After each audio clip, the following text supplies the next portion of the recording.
अशी मदत त्या ठिकाणी शासनाने केली पाहिजे अशी माझी आग्रही मागणी आहे. अध्यक्ष महोदय, 28 जानेवारी 2026 हा या महाराष्ट्राच्या इतिहासातला अतिशय काळाकुट्ट दिवस, जो महाराष्ट्र कधीच त्यांच्या आयुष्यात ही 14 कोटी जनता विसरू शकणार नाही अशी तारीख म्हणजे 28 जानेवारी. त्या दिवशी या महाराष्ट्राच्या राजकारणातील अतिशय दैदिप्यमान असा तारा या क्षितिजावरून निखळला आणि आपल्यातून आपल्या सर्वांचे लाडके दादा, महाराष्ट्राचे दादा आपल्याला सोडून गेले. हे दुःख महाराष्ट्रातल्या 14 कोटी जनतेला आहे. उभा महाराष्ट्र हळहळला.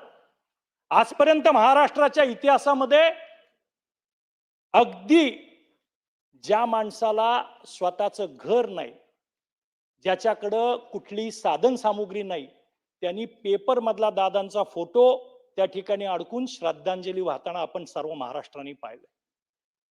पण अशा वेळी आमच्या सगळ्यांच्या मनात, मी एकटा बोलतोय इथं आमदार म्हणून, पण इथं राष्ट्रवादीचे बसलेले सगळे आमदार जेवढे आहेत त्यांचंही आणि महाराष्ट्रातल्या 14 कोटी जनतेच्या मनामध्ये काही प्रश्न आहेत.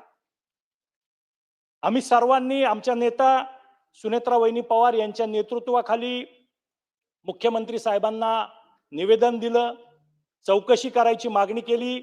सरकार, मुख्यमंत्री साहेब त्याच्याबद्दल अतिशय समक्षपणे आणि समर्थपणे ती सगळी चौकशी करतील याबद्दल आमच्या मनात पूर्ण खात्री आहे. त्यानंतर आम्ही सगळ्या आमदारांनी एक निवेदन केलं, ते सन्माननीय मुख्यमंत्री महोदयांना दिलं. मुख्यमंत्री महोदयांनी ते स्वीकारलं आणि आम्हाला आश्वासित केलं किंवा या संदर्भातली सखोल अशी चौकशी करून जे जे काही असेल ते समोर आणलं जाईल. पण महाराष्ट्रातल्या 14 कोटी महाराष्ट्रांच्या लोकांच्या मनामध्ये जे प्रश्न आहेत ते विचारले गेले पाहिजेत ना, त्याला वाचा फुटली पाहिजे. आणि म्हणून अध्यक्ष महोदय, मला असं विचारायचं आहे की हे सगळं होत असताना आम्ही सगळ्यांनीच ऐकलं की याच्यामध्ये ज्या गोष्टी होत्या त्याच्यामध्ये हा अपघात का घडला, तर वारंवार सांगितलं जाते, अनेक अहवाल आले, त्याच्यात सांगितलं आले की दृश्यमानता कमी होती, व्हिजिबिलिटी नव्हती. मग विमानानं हा प्रश्न पडतो अध्यक्ष महोदय की अत्यंत कमी दृश्यमानता असताना हे मुख्य कारण सांगितलं जातं. मग अशा वेळी लँडिंग करायचा प्रयत्न का केला गेला? एक महाराष्ट्राचा नेता, उपमुख्यमंत्री त्या विमानात बसलेला आहे. अशा परिस्थितीत जर दिसत नाहीये तर मग विमान उतरवायचं डेअरिंग का केलं गेलं? का विमान वळवून दुसऱ्या एअरपोर्टकडे नेण्यात नाही आलं? का थोडा वेळ थांबवण्यात नाही आलं? हे प्रश्न आमच्या सारख्याला पडलेले आहेत. याची उत्तरं मिळाली पाहिजेत अध्यक्ष महोदय. याची उत्तरं जोपर्यंत मिळत नाहीत तोपर्यंत महाराष्ट्राच्या मनाला शांती लाभणार नाही अध्यक्ष महोदय.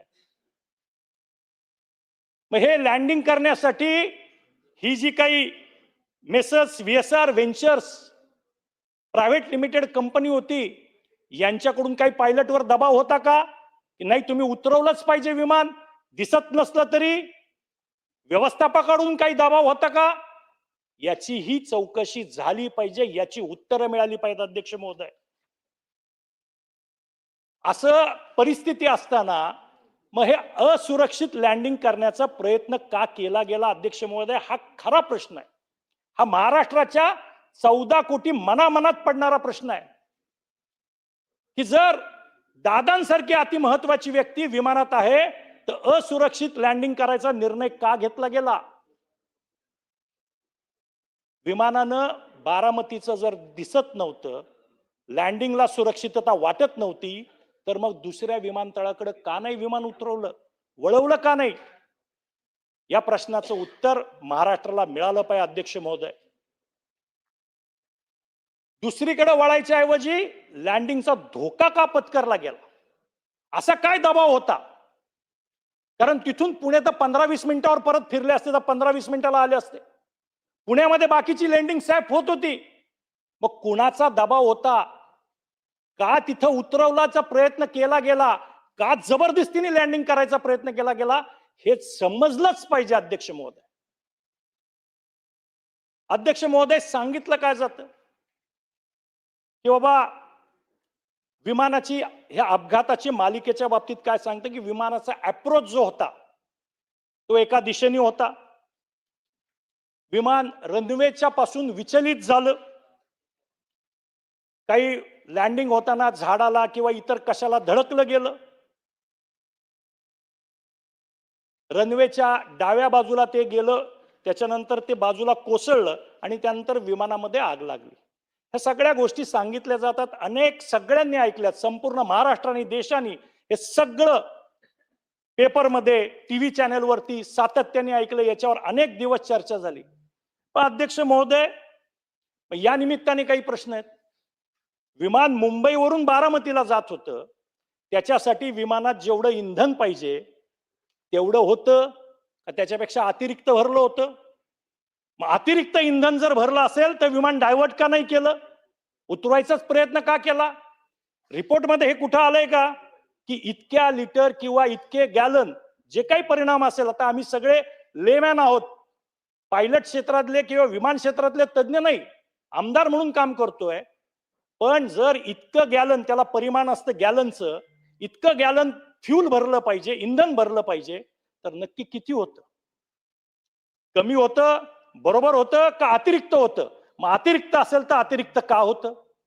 मग अतिरिक्त असताना सुद्धा लँडिंग तिथंच करायचा हट्ट का केला गेला? पुढच्या एअरपोर्टकडे का नाही गेलं? आम्हाला सगळ्यांना दादांचा स्वभाव माहिती आहे. अध्यक्ष महोदय, आदरणीय दादा इतके काटेकोर होते की थोडीशी गोष्ट जर नियमाच्या बाहेर, कायद्याच्या बाहेर जायला लागली तर दादा सांगायचे आपल्याला करायचं नाही. अशा परिस्थितीत हा हट्ट कुणी केला मग लँडिंगचा, दादांसारख्या महत्वाच्या व्यक्तीच्या वेळी? हे सगळं आम्हाला समजलं पाहिजे. अध्यक्ष महोदय, आमची मागणी हीच आहे, सगळेच जण आपापल्या परीने दादांच्यासाठी प्रयत्न करतायत, पण याची उत्तरं समोर आली पाहिजेत. याच्यावरती चर्चा होतीये, सातत्याने चर्चा होतीये. महाराष्ट्राच्या मनात असंख्य वेदना आहेत आणि या वेदना सगळ्या त्याच वेळी थांबतील ज्यावेळी या सगळ्या प्रश्नांची उत्तरं आपल्याला मिळतील. अध्यक्ष महोदय, त्यामुळे हा एक प्रश्न आहे की अतिरिक्त इंधन का भरलं गेलं होतं विमानात? काय गरज होती अतिरिक्त इंधन भरायची? अध्यक्ष महोदय, माझा पुढचा प्रश्न या निमित्तानं की ज्यावेळी हे विमान उड्डाण करणार होतो मुंबईकडून बारामतीकडे, त्यावेळी या उड्डाणाची सुरक्षा तपासणी ही झाली होती का? ती व्यवस्थित झाली होती का? ती कुणी केली होती? त्याचा अहवाल कुठे आहे? त्याचं सत्य समोर आलं पाहिजे. एखादी महत्वाची, अतिमहत्वाची व्हीआयपी व्यक्ती, एखाद्या राज्याचा मुख्यमंत्री, उपमुख्यमंत्री, अशी माणसं ज्यावेळी विमान प्रवास करतात त्यावेळी त्यांच्या विमानाची तपासणी करायची काही यंत्रणा आहे का? त्याची काही नियमावली आहे का? त्याची जबाबदारी कोणाची आहे? हे सगळंच्या सगळं आम्हाला समजलं पाहिजे. अध्यक्ष महोदय, त्याच्यामुळे अध्यक्ष महोदय,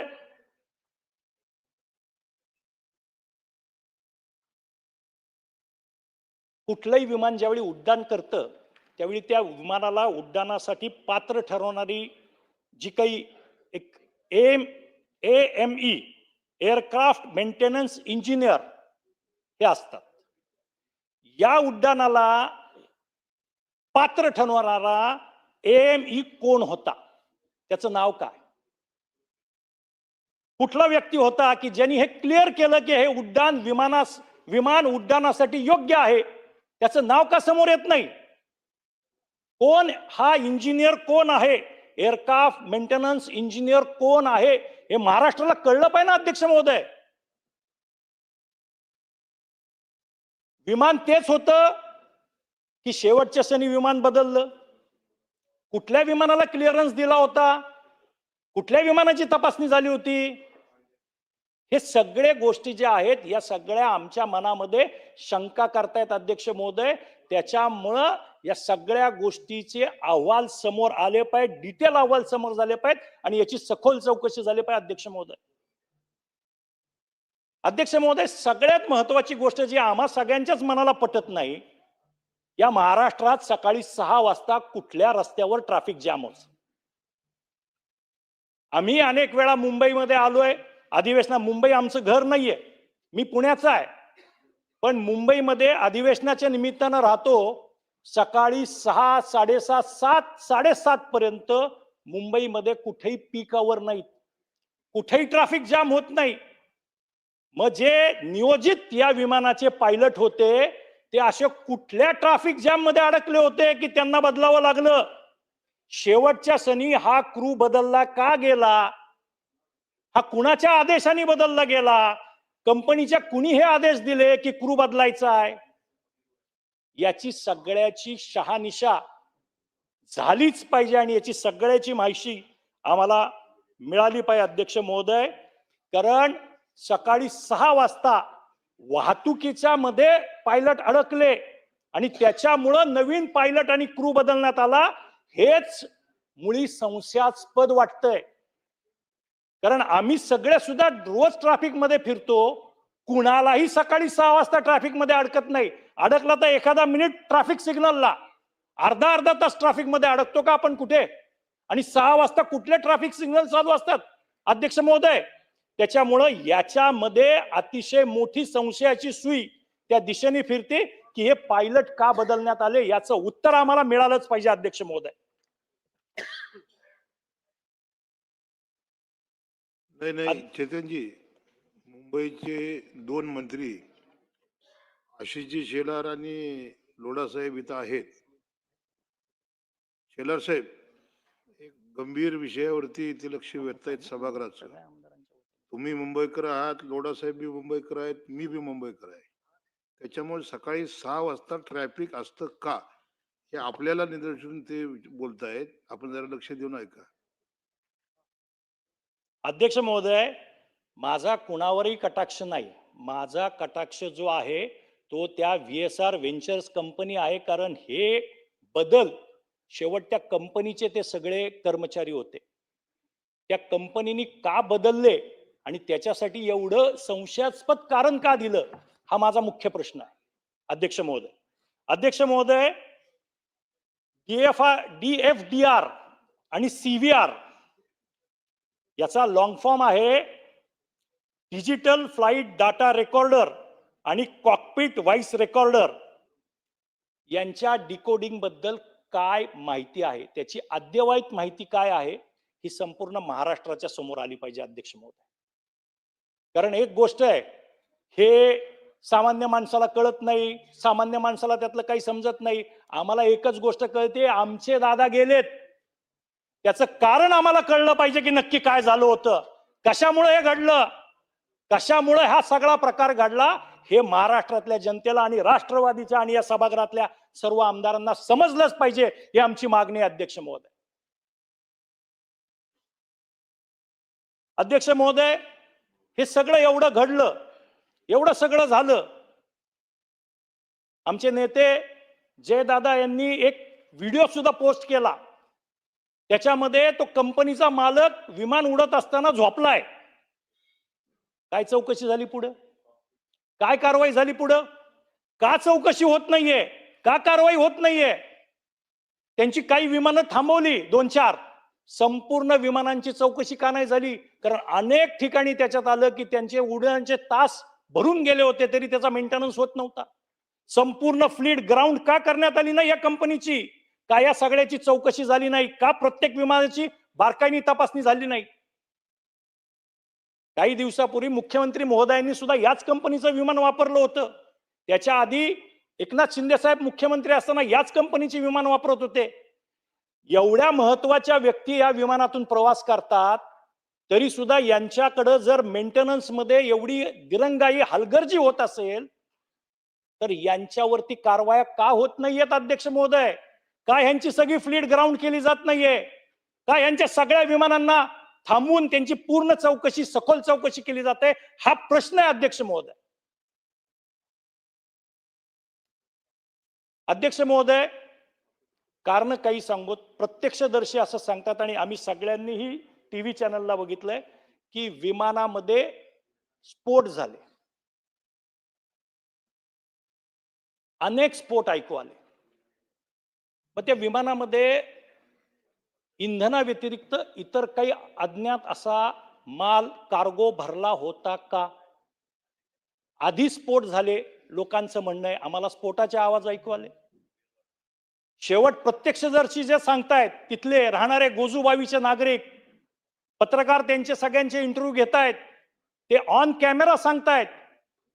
मग असं काय त्याच्यामध्ये अज्ञात असा माल भरलेला होता, कार्गो भरलेला होता की ज्याच्यामुळे ह्या सगळ्या गोष्टीचे स्फोट झाले?